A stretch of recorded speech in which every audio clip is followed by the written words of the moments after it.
Bonjour à tous, nous sommes le 28 janvier 2018, 12 Shvat, Tafshin Utret.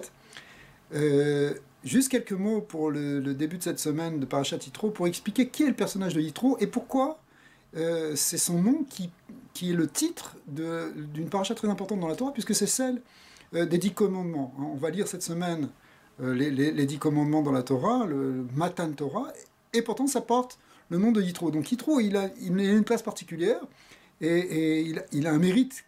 Et quel est ce mérite et qu'est-ce que ça vient nous enseigner surtout? Alors, Yitro, d'abord, avant tout, il est présenté comme le beau-père de Moshe. Moshe Rabbeinu est obligé, lorsqu'il il fuit l'Égypte, il est obligé de se réfugier à Midian, et là-bas, il épouse la fille aînée de Yitro, qui est un personnage important, mais qui a été mis au banc de sa société en tout cas, puisqu'il était au départ le Kohen Gadol de Midian, le grand prêtre de Midian, et finalement il s'est détourné de la Avodah Zara, de l'idolâtrie, pour, on va le voir finalement, adhérer à la Torah, c'est-à-dire qu'il a rejeté tout ce qui est polythéisme et tout ce qui est Avodah Zara pour arriver au Dieu unique, un peu comme Avraham Avinu. Plus que ça, on dit que... Rashi nous ramène la Mechilta qui dit qu'il avait pratiqué toutes les Avodah Zara, il a cherché tous les cultes, tous les rites et tous les qui étaient à l'époque, et puis finalement il s'est aperçu qu'il y a quelque chose qui n'allait pas, et il s'est tourné vers la Torah. Du coup, il était effectivement mis en marge. Maintenant, parmi les 7 noms qu'il avait, son premier nom c'est Yeter. Alors pourquoi on l'appelle Yeter? Yeter en hébreu, ça veut dire l'idée d'ajout.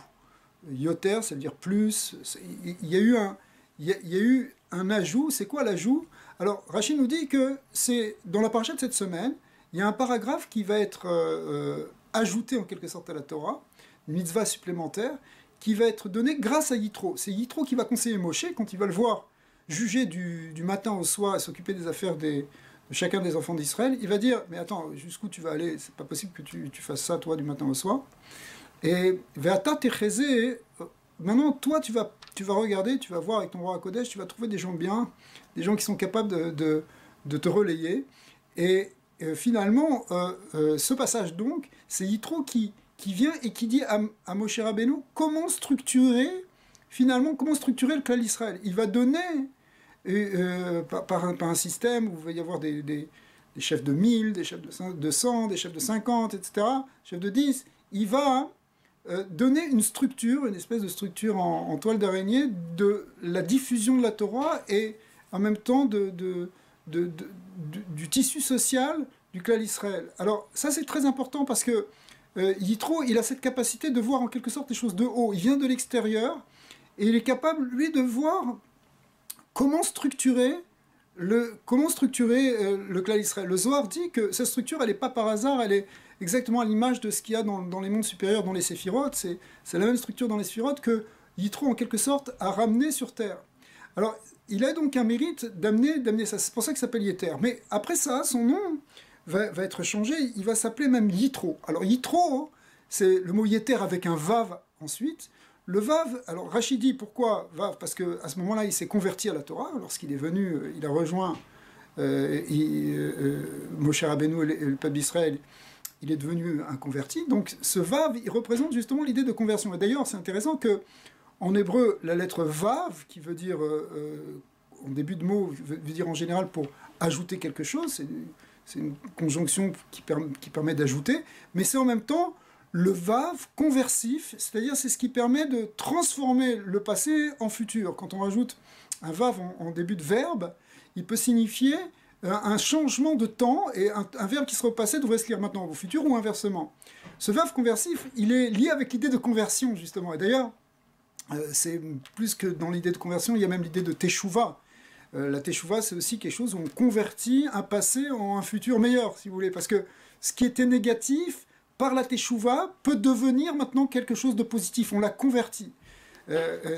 Bon, ça c'est une idée qui est au centre de la Torah, et d'ailleurs la Torah, les maîtres nous disent que Bimkom Sheba Teshuva Amdim En Tzadikim Gmurim Yecholim La'amod, là où les tzadikim, là où les balais de Teshuva se tiennent, les grands tzadikim ne peuvent pas tenir. Pourquoi? Parce qu'ils sont allés plus loin quelque part, les balais de Teshuva. Alors bon, On explique dans le Zohar et Al-Pi Chassidut que en fait tout le monde doit faire tchouva, même les tzadikim. Hein, c'est marqué que le Mashiach va venir pour enseigner la teshuva aux tzadikim, entre autres évidemment.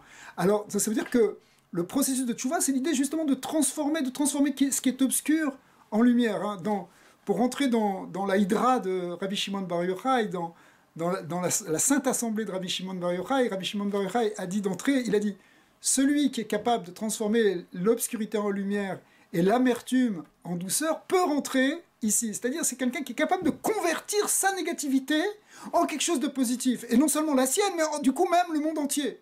Alors ça c'est la force effectivement du Baal Tshuva. Et ce modèle-là, il a été donné par Yitro. C'est-à-dire que Yitro, il vient, il nous enseigne finalement quelle est la démarche essentielle qu'on doit avoir pour recevoir la Torah. Hein, dans Matan Torah, ça va être maintenant dit sous son nom, en quelque sorte, parce que Yitro nous montre comment on fait pour recevoir la Torah. Tu ne peux recevoir la Torah que si tu entames ce processus de conversion, de transformation. Hein, il ne s'agit pas simplement d'une conversion au sens simple du terme, mais c'est de convertir en quelque sorte nos forces, encore une fois, notre obscurité, notre négativité en quelque chose de positif. Donc que ce soit au niveau de nos mauvaises tendances, de nos désirs, de notre méchanceté, de choses comme ça, ou même au niveau de notre pensée. Des fois, on a une pensée qui est très négative, qui est très obscure, on est tout le temps en train d'être pessimiste, de voir les choses en noir, etc. Eh bien, il y a l'idée ici de convertir tout ça, de transformer tout ça, et c'est ça qui nous permet réellement de recevoir la Torah. Sinon, la Torah, quelque part, on passe à côté parce que, bon, on la touche pas, elle ne nous pénètre pas. Pourquoi ? Parce que, justement, on n'a pas préparé le Kéli, le réceptacle, pour la recevoir. Donc, pour recevoir cette Torah, il faut, en quelque sorte, transformer ce Kéli qui est en nous, ce réceptacle qui est en nous, en le rendant lumineux. Alors, B'ezrat Hashem, ça, c'est l'étape qui est nécessaire pour recevoir la Torah, et c'est même l'étape qui est nécessaire pour recevoir la grande révélation de la Torah qu'il va y avoir au moment du Mashiach. Et B'ezrat Hashem, on va voir ça Bekarov et même maintenant, B'ezrat Hashem.